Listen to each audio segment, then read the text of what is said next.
7장 동적 모델링 세 번째 시간입니다. 이 시간에는 액티비티 다이어그램을 중점적으로 살펴보도록 하겠습니다. 네, 액티비티 다이어그램의 경우에는 사용하는 표기법이 상태 다이어그램과 매우 유사합니다.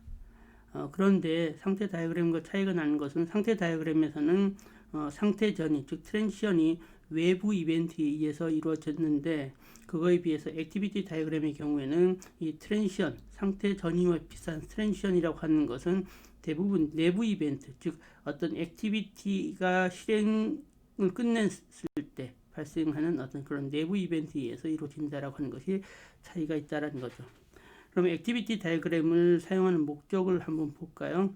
액티비티 다이어그램은 주로 객체나 컴포넌트가 수행하는 어떤 작업의 흐름, 가장 중요합니다. 그래서 주로 이제 워크 플로우, 작업의 흐름을 표현하는 데 많이 사용합니다. 그래서 이 액티비티 다이어그램은 사실 UML에서 기존에 워크 플로우를 표현하기 위한 수단으로 사용했던 것을 UML에서 이제 차용했다라고 보면 되겠어요. 그 다음에 액티비티 다이어그램은 유스 케이스들 사이에 어떤 상호작용을 표현하는 데도 아주 유용하다라는 거죠. 그 다음에 지난번 상태 다이어그램의 경우에는 보통 개별 객체의 어떤 동적인 상황을 모델링하는 데 사용한다고 했는데, 즉 개별 객체 하나의 동적인 상황, 그거에 비해서 액티비티 다이어그램은 여러 클래스, 즉 여러 객체들 사이의 그 상호작용, 그런 부분을, 즉 아까 얘기했던 대로 이런 작업 흐름을 표현하는데 유용한 방법이 된다는 거죠. 그 다음에 액티비티 다이어그램은 특히 그 병행 액티비티를 표현할 수 있다고 하는 것이 아주 큰 강점이 되겠어요. 그러면 액티비티 다이어그램의 구성 요소에 대해서 살펴보도록 하겠습니다. 먼저 시작점이 있어요. 시작점은 이렇게 까맣게 칠해진 원입니다. 그래서 솔리드 필드 서클이에요. 이 시작점은 상태 다이어그램의 시작 상태와 동일한 표기법을 씁니다. 그 다음에 종료점은 블루스아이, 까만 원 안에, 까만 원이 안에 있고 밖에 이제 하얀 원이 둘러싸여 있는 이런 블루스아이, 즉 그 상태 다이어그램의 종료 상태, 최종 상태와 같은 표기법을 씁니다. 그 다음에 액티비티는 모서리가 둥근 사각형, 그 상태 다이어그램에서 모서리가 둥근 사각형 써서 상태를 표현했죠. 마찬가지로 모서리가 둥근 사각형을 써서 여기서는 수행해야 할 액티비티를 표현합니다. 그 다음에 전이는 상태 다이어그램에서는 상태에서 상태로의 전이가 있었는데 여기서는 액티비티에서 액티비티로의 전이를 표현한다는 거죠. 그래서 전이는 기본적으로 상태 다이어그램과 문법이 동일합니다. 문법은 동일한데 여기선 전이가 개념적으로는 꽤 차이가 있어요. 그래서 위에가 이제 상태 다이어그램이라고 하면 상태 다이어그램에서는 상태 S1에서 S2로 전이가 일어나려고 하면 반드시 이벤트가 발생해야 되죠. 그래서 이벤트가 발생하면 상태 전이가 발생하는데 이 액티비티 다이어그램에서는 그 액티비티 1, 액티비티 2가 있으면 액티비티 1의 실행이 종료되면 그러면 트랜지션이 일어나서 액티비티 2로 그 전이가 일어난다는 거죠. 그래서 앞에서 그 상태 전이의 경우는 이벤트가 발생했는데 여기서는 액티비티의 경우는 액티비티 1이 실행을 종료하면 액티비티 2로 전이가 일어나는 그런 개념이다라는 거죠. 그래서 이 전이는 화살표로 표시돼요. 화살표로 표시되는데 여기에는 가드 컨디션이나 어떤 전송절이나 액션의 표현을 붙일 수 있습니다. 그 다음에 디시전 포인트는 다이아몬드 심볼을 사용해서 어떤 결정, 뭔가 판단을 해야 되는 그런 상황을 표현하는 거죠. 그래서 여기서는 하나 이상의 진입 트랜지션과 2개 이상의 진출 트랜지션으로 이제 표현되는 그런 어떤 결정 상황, 결정 포인트를 표현하는 표기법이 되겠어요. 네, 그러면 액티비티 다이어그램의 구체적인 사례에 대해서 살펴보도록 하겠습니다. 사례 내용을 살펴보기 앞서서 먼저 구성 요소에 대해서 한번 체크해 보도록 하죠. 이 부분은 시작점이죠. 이것은 종료점, 그다음 모서리가 둥근 사각형은 액티비티가 되겠고 이렇게 화살표는 트랜지션이 되는 거죠. 그다음에 이렇게 다이아몬드 표시는 디시전 포인트가 되는 거죠. 그러면 이제 다이어그램의 내용에 대해서 살펴보도록 하겠습니다. 이 다이어그램의 내용을 이해하기 위해서는 시퀀스 다이어그램이 실제로 이렇게 존재하는 상황을 여러분들이 이해하면 훨씬 쉬워요. 시퀀스 다이어그램에서 여기에 커스터머 윈도우라고 하는 객체가 있고 여기에 프린터라고 하는 객체가 있어요. 그래서 외부에서 커스터머 윈도우 객체에 프린트 파일이라고 하는 어떤 오퍼레이션을 호출한 상황입니다. 그럴 때 이 커스터머 윈도우에 프린트 파일이라고 하는 그 오퍼레이션이 호출되면 커스터머 윈도우가 그때 활성화되는데 그런 어떤 그 활성화되는 것을 얇은 사각형으로 표현한다고 했었죠. 그렇게 얇은 사각형으로 표현했는데 이 얇은 사각형의 내용이 바로 이 액티비티 다이어그램의 내용이 된다라는 거죠.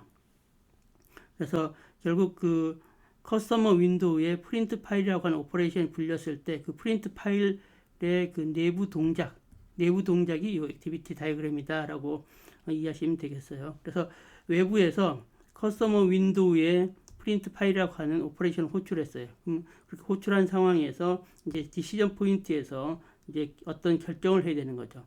그러니까 파일을 출력하려고 하면 내부적으로 파일을 생성을 해야 되는 어떤 내부 프로세싱이 필요한 거죠. 그래서 내부 프로세싱을 하고 파일을 생성하려고 하면 먼저 디스크 여유 공간이 있느냐 없느냐를 살펴봐야 돼요. 그래서 디스크 여유 공간이 없을 때, 즉 디스크가 풀이면 디스크 풀이라고 하는 메시지 박스를 화면에 띄워준 다음에 이 오퍼레이션을 끝내게 되겠고요. 그렇지 않고 디스크에 여유 공간이 있다고 하면 프린팅 출력 중이다라고 하는 메시지 박스를 띄워주고 나서 내부적으로 이제 포스크립트 파일을 생성을 하는 거죠. 그래서 포스크립트 파일을 생성하고 나면 이제 그 앞서서 프린팅이라고 하는 메시지 박스 띄웠던 것을 그 없애주기 위해서 전이가 발생하는 거죠. 그래서 메시지 박스를 없애라, 제거해라 라고 하고 이 전체적인 오퍼레이션을 종료하는 거죠. 근데 여기에서 좀 주목해야 할 부분이 있죠. 이렇게 전이가 일어날 때 대괄호에 어떤 조건을 표시할 수 있다고 했죠. 이런 것을 우리가 가드 컨디션이라고 불렀는데 이 가드 컨디션이 참일 때만 그 전이가 일어난다고 했었죠. 여기 보면 디스크가 풀이면 이렇게 디스크 풀이다라고 하는 메시지를 띄우는 쪽으로 전이가 일어나고 디스크 여유 공간이 있으면 이렇게 프린팅이라고 하는 액티비티로 전이가 일어나는 걸 볼 수 있겠고요. 그 다음에 또 다른 거 하나는 여기 포스크립트 파일을 생성하고 나서 그 다음에 리무브 메시지 박스라고 하는 액티비티로 전이가 일어날 때 여기 보면 어떤 표기법이 있어요. 이것은 바로 이제 send close라고 해서 전송절이라고 하는 것이라고 하는데 이 전송절이 나타나 있어요. 여기 보시면 캐롯 표시에 printer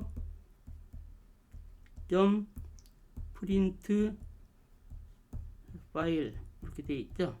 여기서 파일은 방금 전에 생성한 포스크립트 파일이 되겠고 얘는 무슨 의미냐면 프린터 객체에 있는 프린트라고 하는 오퍼레이션을 호출해라 라고 하는 어떤 메시지 전달을 표시한 겁니다. 그래서 여기에 그것이 이제 외부 객체임을 표시하기 위해서 프린터 객체 앞에 캐로 표시가 되는 거죠. 그래서 프린터 객체에 있는 프린트라고 하는 메시지를 이제 오퍼레이션을 호출하라라고 하는 메시지를 여기 표현한 겁니다. 그렇게 되면 여기서 이쪽에 이제 다시 시퀀스 다이어그램으로 와서 본다고 하면 외부에서 아까 메시지가 전달돼서 얘가 내부 쪽 프로세싱 하다가 이 여기 프린터 객체에 있는 프린트라고 하는 그 오퍼레이션을 호출하라라고 하면 여기서 이렇게 이쪽으로 프린트라고 하는 메시지를 전달하게 되는 거죠. 그래서 그런 상황을 액티비티 다이어그램으로 모델링 한 것입니다. 이해하시겠죠? 네, 앞서서 액티비티 다이어그램은 병행 액티비티를 표현할 수 있는 것이 강점이라고 했는데 이번 슬라이드에서는 그러한 병행 처리를 표현할 수 있는 수단에 대해서 살펴보도록 하겠습니다. 먼저 포크가 있어요. 포크는 단일 입력 트랜지션과 다수의 출력 트랜지션을 갖습니다. 그래서 그림으로 표시하면 단일 입력 트랜지션, 다수의 출력 트랜지션이 이제 나타나는 거죠. 그래서 이 경우에 실행 경로가 이렇게 두 개의 병행 스레드로 분할되게 됩니다.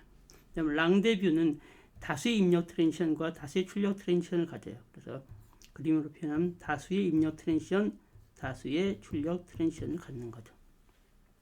이 경우에는 모든 입력 트랜지션이 트리거 되어야만 모든 출력 트랜지션이 이루어집니다. 그러니까 예를 들어서 이 I1, I2라고 하는 두 개의 그 입력 트랜지션이 있다고 할 때 I1이 실행을 끝냈다고 하더라도 I2가 실행을 종료하지 않았을 때는 여기서 기다려요. 기다렸다가 I2가 실행을 종료해서 트리거 되어야만 이제 출력 트랜지션이 이루어진다는 거죠. 조인의 경우는 다수의 입력 트랜지션과 단일 출력 트랜지션을 갖는다는 거죠. 그래서 다수의 입력 트랜지션과 단일 출력 트랜지션을 갖는다는 거죠. 이 경우에도 모든 입력 트랜지션이 수행된 다음에 출력 트랜지션이 발생한다는 거죠.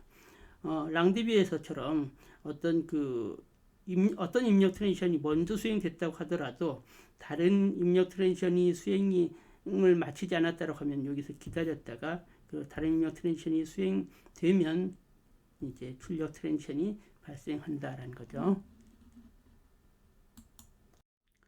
그러면 병행 처리 표현이 사용된 그 액티비티 다이어그램의 사례를 살펴보도록 하겠습니다.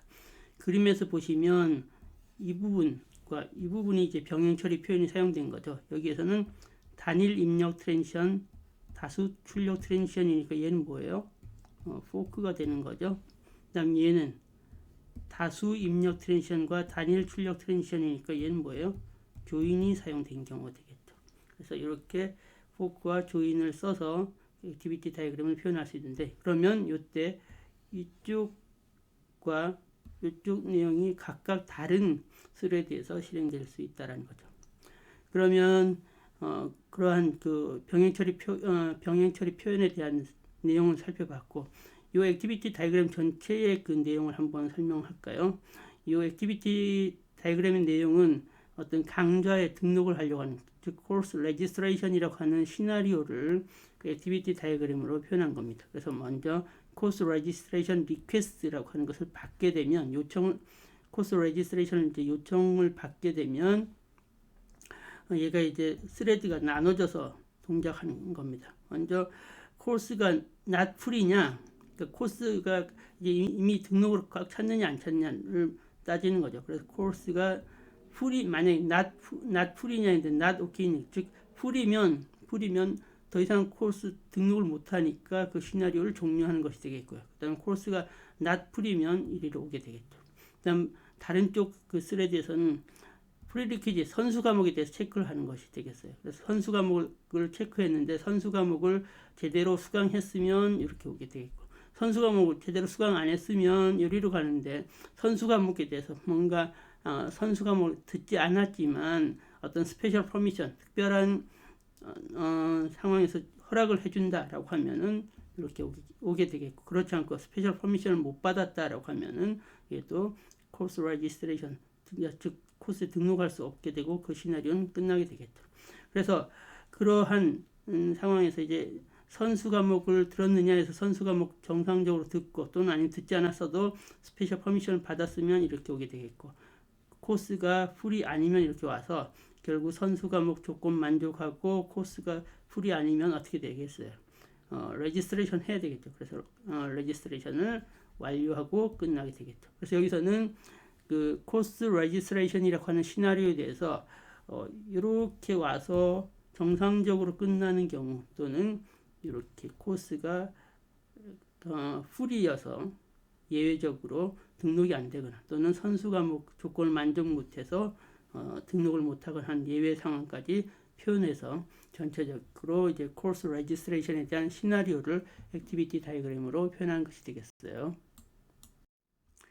네, 우리가 방금 전 슬라이드에서 코스 레지스트레이션 시나리오를 살펴봤었는데, 그때 어땠어요? 그 포크에서 두 개의 스레드로 나눠져서 그 스레드들이 각각 이제 병행적으로 처리된다라고 했었죠. 그럴 때 각 스레드들이 어떤 객체에서 실행되는지를 명시적으로 표현할 수 있는 수단이 스윕 레인이 되겠어요. 그래서 우리가 앞에서 살펴봤던 코스 레지스트레이션 시나리오를 다시 한번 보면 코스 레지스트레이션 리퀘스트를 받는 액티비티, 그 다음에 코스가 풀이인지 아닌지 확인하는 액티비티, 그다음에 course registration을 complete 하는 액티비티는 다 course section 객체에서 수행되는 액티비티가 되겠고, prerequisite을 체크하거나 스페셜 퍼미션을 체크하는 액티비티는 스튜던트 객체에서 수행되는 액티비티가 되겠죠. 그래서 액티비티 다이그램은 기본적으로 여러 클래스와 그 관련돼서, 그러니까 여러 클래스에 걸쳐서 수행되는 그런 활동들을 표현할 수 있는데, 그럴 때 어떤 그 액티비티가 어떤 객체에서 수행되는지를 명시적으로 표현할 수 있는 수단이 스윙랜이다라는 거죠. 지금까지 우리는 동적 모델링 표현의 수단으로 시퀀스 다이그램, 그다음에 스테이트 다이그램, 액티비티 다이그램에 대해서 살펴봤습니다. 시퀀스 다이그램은 객체들 간의 상호작용을 이제 표현하는 수단이라고 했었죠. 그래서 이 시퀀스 다이그램만 가지고도 전체적으로 시스템의 어떤 동적인 상황을 충분히 모델링하고 이해할 수 있기 때문에 우리는 시퀀스 다이그램은 반드시 작성해야 할 다이그램이 되겠습니다. 그럼 스테이트 다이그램은 원래 목적이 시스템 전체나 일부 아니면 개별 객체의 동적인 상황을 모델링하는 데 사용한다라고 했는데, 보통 우리는 개별 객체의 동적인 상황을 모델링하는 데 많이 사용합니다. 그렇다고 하면 여러분들이 개별 객체니까 모든 객체에 대해서 그 스테이트 다이그램을 작성해야 되냐라고 물어볼 수 있는데, 그렇진 않아요. 그리고 복잡하다고 판단되는 그런 객체에 대해서만 그 스테이트 다이그램을 작성해 주면 되겠습니다. 따라서 모든 클래스 또는 모든 객체에 적용할 필요는 없다라는 거죠. 그다음에 액티비티 다이그램의 목적도 여러 객체에 걸쳐서 동작하는 워크플로우, 작업 흐름을 표현할 수도 있겠고, 또는 하나의 어떤 오퍼레이션의 내부 동작을 모델링하는 데도 많이 사용할 수 있는데, 보통 우리가 오퍼레이션의 내부 동작을 모델링하기 위해서 많이 사용합니다. 그렇다고 하면 이 경우도 마찬가지로 여러분들이 모든 오퍼레이션에 대해서 액티비티 다이그램을 작성해 줘야 되느냐라고 물어볼 수 있는데, 그렇지 않다는 거죠. 결국 그 복잡하다고 판단되는 그런 오퍼레이션에 대해서만 작성해 주면 되겠습니다. 따라서 모든 오퍼레이션에 대해서 그 액티비티 다이그램을 작성할 필요는 없다라는 거죠. 그러면 지금부터 그 동적 다이그램이 소스 코드로 어떻게 구현되는지 살펴보도록 하겠습니다. 여기서는 코스 섹션 클래스를 대상으로 살펴보도록 하겠습니다. 코스 섹션 클래스가 나타나는 클래스 다이그램을 살펴보면 여기 이제 코스 섹션이 나타나죠. 예를 들어서 강좌가 이제 소프트웨어 공학이라고 하는 강좌가 있으면 콜 섹션은 뭐 00반, 01반 그런 실제로 학생들이 수강하게 되는 그 분반에 해당하는 거죠. 그래서 학생들이 수강 신청을 해서 등록을 하게 되면 레지스트레이션 클래스가 생성된다라고 얘기했었죠. 그다음에 이런 그 클래스들 또는 객체들 간의 상호작용을 표현하고 있는 시퀀스 다이그램은 다음과 같이 그려질 수 있는데, 이 시퀀스 다이그램은 우리가 이미 앞서서 설명한 바가 있어서 여기선 넘어가도록 하겠습니다. 네, 크로스 섹션 클래스의 내부 동작에 대해서 우리가 앞서서 상태 다이그램을 작성한 적이 있었죠. 바로 크로스 섹션 클래스의 내부 동작에 대한 상태 다이그램이 다음 그림과 같습니다. 그래서 이러한 상태 다이그램을 코드로 표현을 해보도록 하죠. 먼저 각 상태들에 대해서 먼저 표현해 보도록 하죠. 먼저 이 플랜드 상태가 되겠어요. 플랜드 상태는 강좌에 대해서 그러니까 분반에 대해서 계획하고 있는 상태죠. 즉 오픈도 되어 있지 않고 이것이 뭐 클로즈나 캔슬도 되어 있지 않은 상태니까 클로즈와 캔슬드가 false, 오픈도 false로 표현하면 되겠죠. 그다음 캔슬드 상태의 경우는 클로즈와 캔슬드가 true이고 캔슬되어 있으니까 레지스트레이션 리스트의 크기, 사이즈는 즉 아무도 등록 안 한 상태니까 이제 값이 0이 되는 거죠. 그다음 클로즈 상태의 경우는 뭐 두 가지가 있을 수 있는데, 코스 섹션이 풀이어서 더 이상 이제 받아들이지 못해서 클로즈 하거나, 또는 이미 클로즈해서 뭐 강의가 진행되고 있거나 이제 그럴 때 클로즈 상태인데, 그래서 이 경우도 클로즈와 캔슬드는 true고, 이때 레지스트레이션 리스트의 사이즈는 0보다 이제 크겠죠. 그래서 이렇게 상태를 표현할 수 있습니다.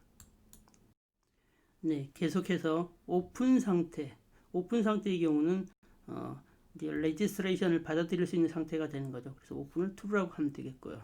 그 다음에 not enough student 상태는 이 오픈의 서브스테이트인 거죠. 그래서 그래서 여기 not enough student의 경우는 오픈이 true이고, 그 다음에 이때는 registration list의 사이즈가 미니멈보다 작은 그런 상태인 거죠.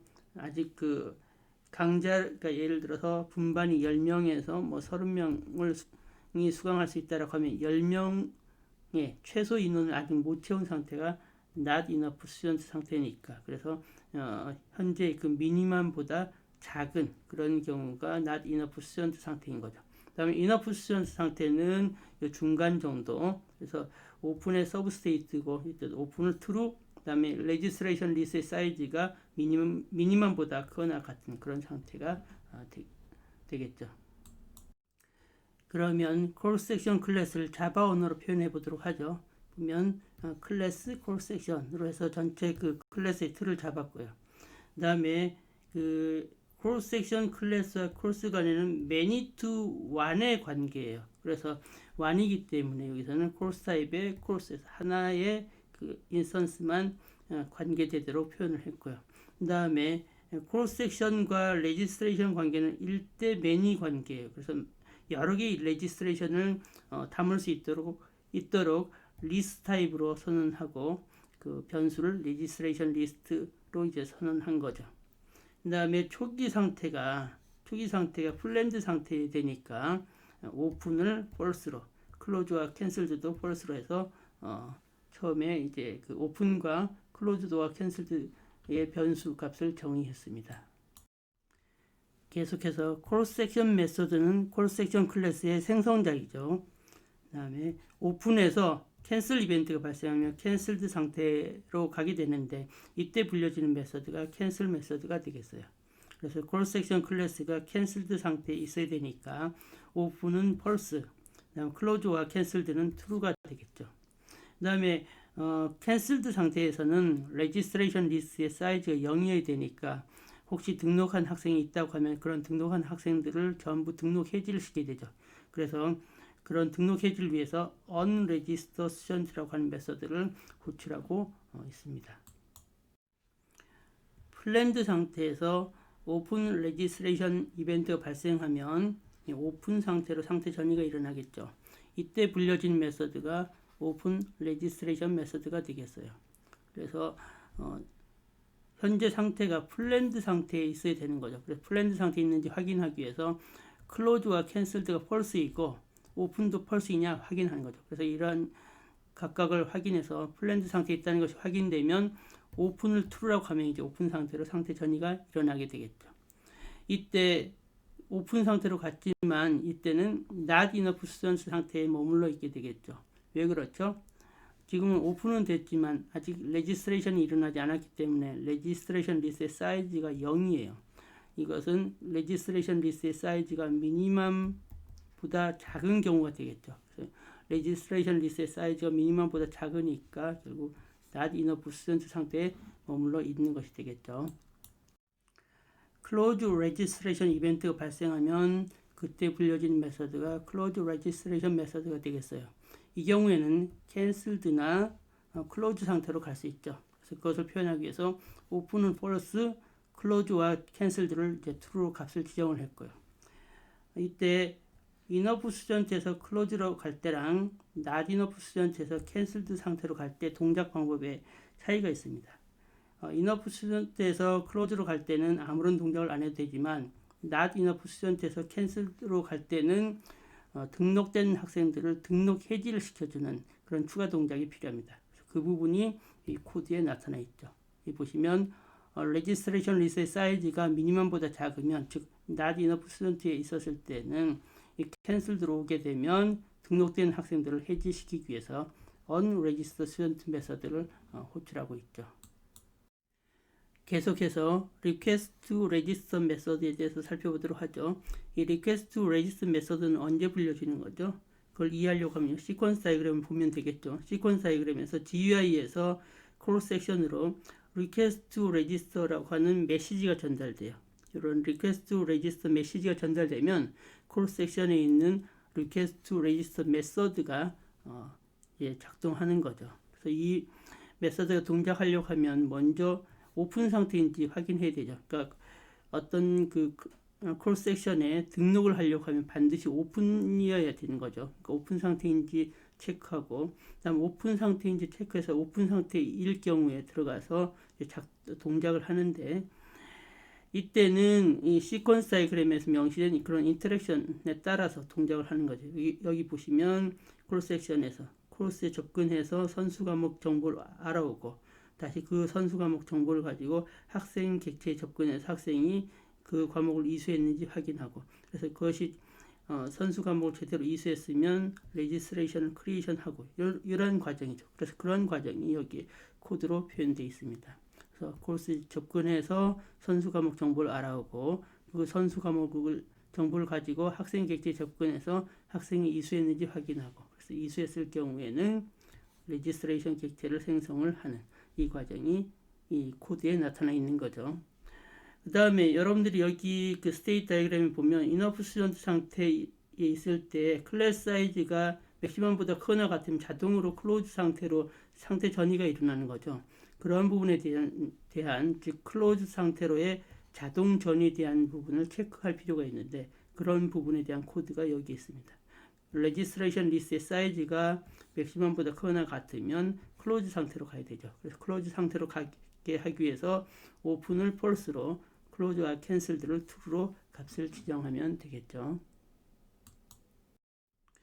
네, 끝으로 그 캔슬드 상태에서 불려지는 unregistered student method는요, 이 registration list를, 그러니까 registration list에 대한 그 iterator 객체를 만든 다음에 그 iterator 객체를 통해서 요소를 하나하나 방문하고, 그 방문해서 학생들을, 등록된 학생을 등록 해지시키는 동작을 하고, 그 다음에 그 요소 하나하나를 이제 삭제하는 그런 식으로 동작하게 되겠고요.